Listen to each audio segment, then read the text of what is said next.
Hey FinFam, if you followed this channel for a while, you've probably heard us say something along the lines of how you have to invest your way to financial security rather than just working your way towards it. What we mean by that is that it's easier to set yourself up by investing early and often, as opposed to just trying to save your earnings and hope that that's going to be enough to kind of carry you through. Two of our favorite graphs, and that's right, folks, as financial communicators, we do have favorite graphs. They kind of show how this is more relevant today than it ever has been before. They kind of demonstrate how in the 1980s you started seeing wage growth as a relation of productivity began to deviate for the first time since the Industrial Revolution. And what this means is that the output per hour of work in this country continued to increase as it always has, but at that same point, the compensation for that hour of work did not keep pace with that increase in productivity.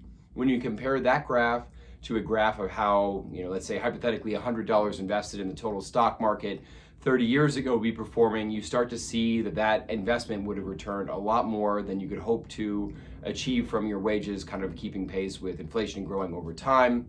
I think the reasoning behind this is when you saw that deviation between productivity of labor, basically the inputs of your work began to increase at the time that your wages stayed the same. Basically, the products of that input or that labor recapitalized themselves into the share prices of those companies. So basically, if you wanted to capture that increase in productivity, you would have to be a shareholder in that company. And so that's what we kind of say by what we mean when we say that you have to invest your way to wealth as opposed to just working. The great thing about this is it's easy to start today. It's easy to start buying these stocks, doing something like a broad-based market ETF, where you can kind of own the entire market and you just buy it right and sit tight. We can do this. The system is set for it, and we're ready to go. So let's get investing.